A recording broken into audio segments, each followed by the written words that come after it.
Hi, in front of me is Realme 7i, and today I would like to show you how you can use app lock on this device.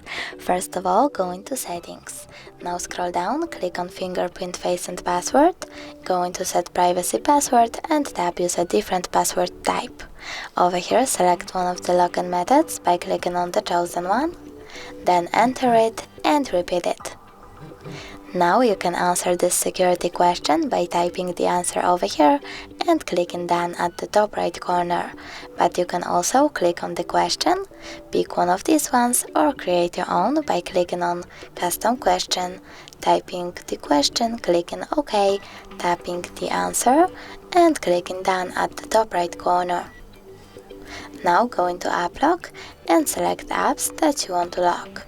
I will go with assistant, so I have to click on it, choose lock one, and now when I go back and try to access assistant,